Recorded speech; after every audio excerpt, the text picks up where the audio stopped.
You're not even on my level. Right at the top of the mountain, and how we operate is completely different, and I'm going to show you how good I am.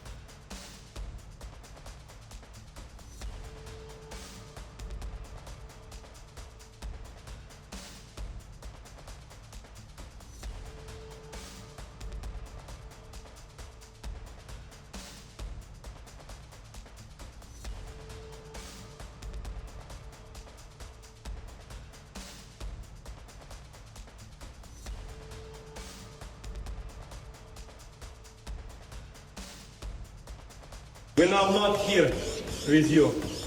We're now in Miami Beach. You know, we drink. You like coconut? Yes, you like. We drink cold coconut with ice and music. Ready? Yeah.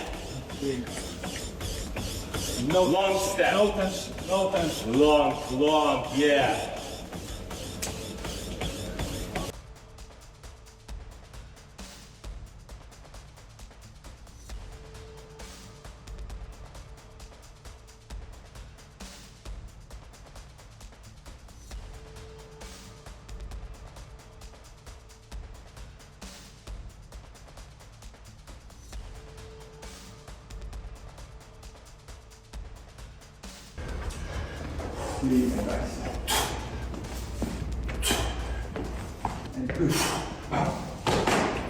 Anthony Joshua's preparations for Christian Pringa have taken a sharp turn, as the former heavyweight champion is now training alongside the man who twice defeated him, Oleksandr Usyk. Meanwhile, inside the gym, Joshua's trainer focuses on sharpening his timing, distance control, and shot selection during pad work. By encouraging Joshua to create openings before committing to his attacks, the session emphasizes precision and ring IQ rather than simply throwing power punches.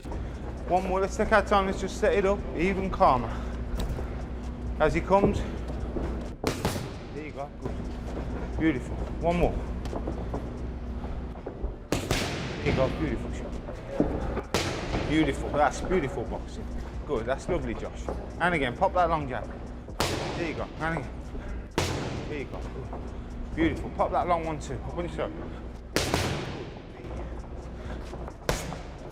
One more. One more. Beautiful. Good. That's what we've got to bring him on to. Nobody can take them. At the same time, Oleksandr Usyk praises Joshua as a dedicated and intelligent athlete who quickly absorbs new information in training. Usyk notes that even when Joshua is unfamiliar with a drill or technique, he adapts rapidly and makes corrections almost immediately. I know Anthony very kind of guy, you know, kind of very jakby wychowany. Well behaved, yes, and very трудолюбивый. Hardworking, yeah, hardworking, but very smart, you know. But sometimes we do like a new exercise. For me, it's not exercise, but for Anthony, it's new exercise. But I look Anthony do it not correct. I say, hey, bro, like this, not fast, like maybe slower.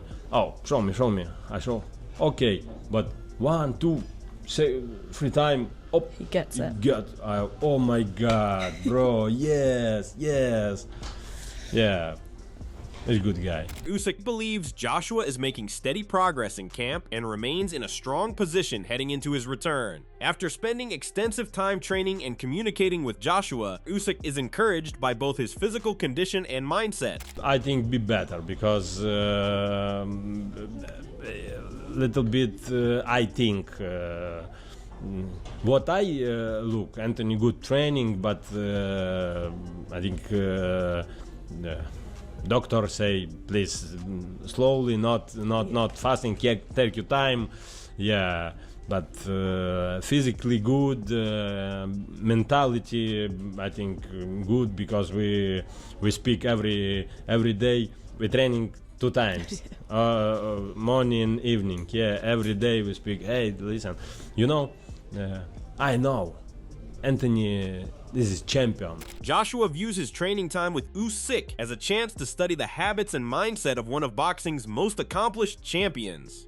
Joshua explains that observing Usyk's environment has helped him understand some of the factors behind his success, but he remains focused on applying those lessons in his own way rather than imitating him. Now, going to train with him, there's still friendly competition in the gym. He might do, when he's skipping, longer than me, and next time I'm thinking I'm trying to outdo him, or he might run, or I might run longer than him. It's just always, it's not about ego.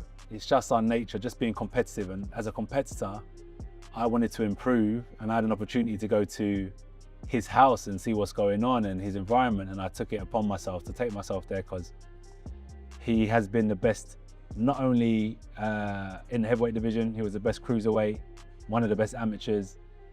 So starting to understand how he managed to achieve all these things. I can see some clues, definitely, but also there's only one Anthony Joshua, and I've got to make it my own. I can't turn southpaw. I can't do the things that he done, but I can see the things that he done and make it Anthony Joshua's. And I think it's been good, man. It's been really, really good. Looking beyond this fight, Usyk remains optimistic. He expresses confidence that Joshua still has the potential to reach the top of the heavyweight division. While acknowledging that Joshua must continue improving and refining his game, Usyk believes the former champion possesses the qualities needed to achieve major success. You're helping AJ. I feel like you and AJ, the relationship has now become like this. And I saw that you wrote down on the board, AJ, undisputed. Yes. I believe. You believe that? Yes, I believe this because I know this is machine. Now he must work, he must change and like this, but I believe it's possible. On the other side, Keith Sullivan explains that the fight originated as part of Anthony Joshua's planned path toward a future showdown with Tyson Fury. Rather than viewing the matchup as a routine stepping stone, Sullivan embraces the opportunity for Christian Pringa to derail those plans and rewrite the heavyweight landscape. Yeah, it was. Matchroom came to me. I represent a handful of fighters. Patty Donovan, Mio Yoshida, Price Taylor, another heavyweight in America. And I'm always kind of pitching them to the different promoters. And I had spoken to Matchroom a few times, and they came back to me and said, we'd like to do an AJ versus KP fight. It'll be a tune-up, and we're going to do a 2-fight deal, and Fury will be after that. And I said, that's great. That adds a nice element of spoiler to it for KP, that he can spoil this great British fight that should have taken 5 or 6 years ago, taken place 5 or 6 years ago. But, hopefully we don't see it in the future. I know everyone would like to see it, but my guy's coming to spoil it. Moreover, Christian Pringa's manager argues that Pringa enters the Joshua fight with complete confidence despite being viewed as a major underdog. He believes Pringa's punching power can change the fight with a single clean shot, pointing to Joshua's history of struggling when forced out of his comfort zone. In terms of Pringa versus Joshua, look,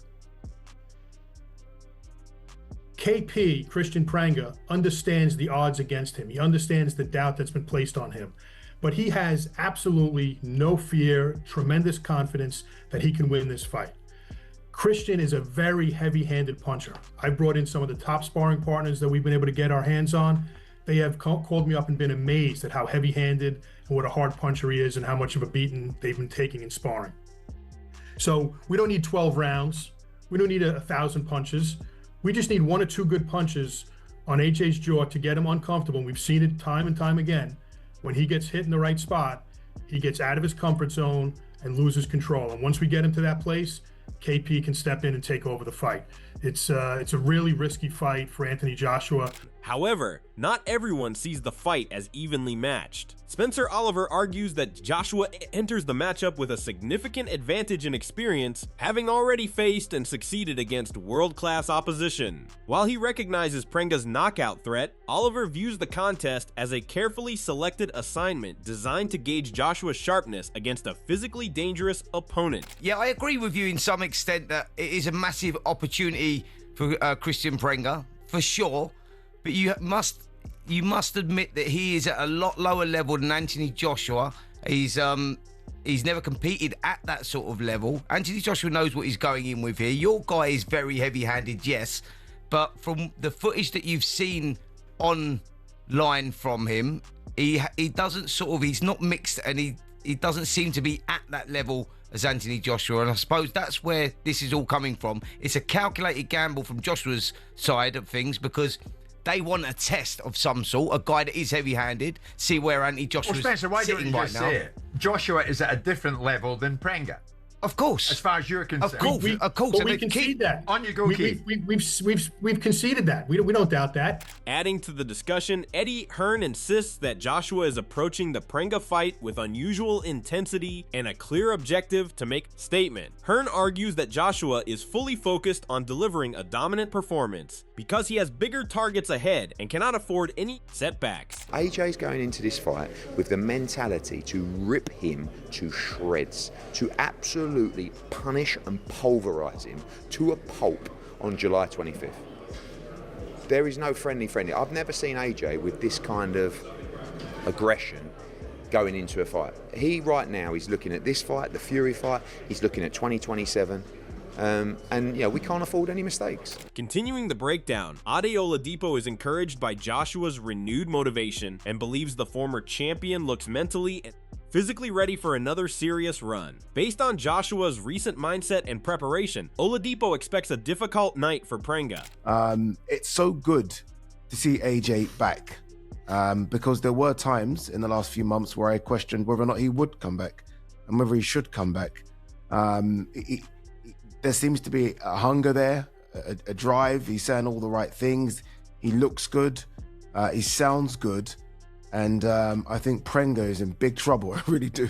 Furthermore, Gareth A. Davies expects Joshua to deliver a controlled and destructive performance, using his jab to break Prenga down before unleashing his power shots. While acknowledging Prenga's punching ability, Davies believes Joshua's focus, ambition, and physical presence give him a major edge heading into the fight. On AJ, first of all, I agree with you. It's fantastic to have him back. Analyzing the matchup, Timothy Bradley acknowledges that Prenga brings a solid combat sports background and enough skill to be competitive. However, Bradley questions whether Prenga has faced the caliber of opposition needed to deal with someone like Joshua, while still leaving room for a potential upset. You know, this dude is a two-time world champion in kickboxing that, Anthony Joshua's facing. He got ring awareness, got some skill, but don't have the experience. I feel don't have the experience, especially for a guy like, Anthony Joshua. Or he shouldn't, or he could surprise us. Expanding his thoughts, Timothy Bradley believes Joshua holds a clear advantage if he takes control of the fight and consistently forces Prenga to react. Bradley argues that while Prenga is durable and dangerous, he has not been tested against the kind of size, power, and relentless aggression Joshua can bring. He expects Prenga's defensive habits to come under heavy pressure once Joshua begins dictating the action. But if you AJ, all you gotta do is take it to him. That's it. Avoid getting hit with a big shot. Got a good right hand. All you gotta do is take it to him. This guy right here, he's tough, but he's soft at the same time. He's tough, but he's soft at the same time. So, if you start to put the pressure on him, he ain't never been at that level, and you start hitting him hard, and you bag him in the corner, he gonna tuck up in that high guard, that dummy defense, and he just gonna take it. That's it. Adding to the debate, Tony Bellew expects Joshua to approach the fight with urgency and look to make a statement from the moment an opening appears. Bellew argues that Joshua is one of the heavyweight division's most effective closers, with a long track record of capitalizing on vulnerable opponents and turning momentum into a finish. He believes that if Prenga gives Joshua an opportunity, the former champion will not allow him time to recover. It's got to be early, it's got to be painful. It's got to be ruthless, and it's got to be quick. Yeah, got to be ruthless, got to be quick. Don't listen, he's someone who's never really played with his food. When he knows a guy's there for the taking, he's possibly the best finisher in the heavyweight division. When he gets a guy hurt, he don't last. Every time he hits someone, when he drops them, he gets rid of them. I've only seen it once, maybe, against Andy Ruiz the first time. He hurts his man, he drops him, he doesn't get rid of him, but he was trying to get rid of him when he gets hurt himself. He's just a really good finisher, and I think we'll see the very best of him in this fight. Building on that, Sergio Mora believes Joshua should approach Prenga with complete focus and look to end the fight as quickly as possible. Mora argues that Joshua cannot afford a sluggish or complicated performance with a potential Tyson Fury showdown looming, and expects him to make a decisive statement rather than allow the contest to become competitive. No games played, seek and destroy if you're Anthony Joshua. You don't want nothing to go wrong. You don't want anything anything to ruin the big fight coming up with Tyson Fury and him, which will be the biggest fight in British history. I mean, in my opinion, no disrespect to Cole Froch, but I want him to go out there and annihilate this man. I want him to do what Anthony Joshua did to Francis Ngannou. No games, straight knockout, get your work in and get out. I don't want him to do what Tyson Fury did with the guy that he fought. Makhmudov. Going the distance, what Tyson Fury, Usyk did with Rico, almost losing that damn fight. You don't play around with these guys. In addition, Chris Mannix argues that Prenga has never faced the type of opposition that would prepare him for a fighter of Joshua's stature. Given the gap in experience and proven competition, Mannix expects Joshua to separate himself quickly and convincingly. He also stresses that the performance itself matters, as Joshua is expected to produce a far more dominant showing than other heavyweight stars have, delivered against overmatched opponents. If you look at the level of competition that you alluded to, it is not good. He is an 8-round club fighter that has sold some tickets in Atlantic City and has put together a career doing that. He is not on Anthony Joshua's level. He is not 2 or 3 levels below Anthony Joshua. He should be dispatched with haste there. And look, I think it matters how AJ wins this fight. Like, we were all disappointed in what Fury did against Makhmudov, but at least Makhmudov has an amateur background. He was coming off a win against Dave Allen. He has been in with, B and B plus level fighters in his career.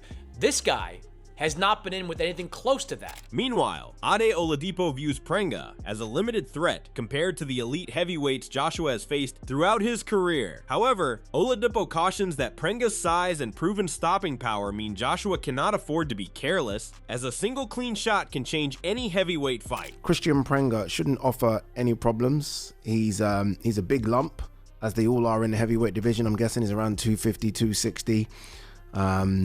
Although everyone he's knocked out is at a very, very low level, knockout power is knockout power.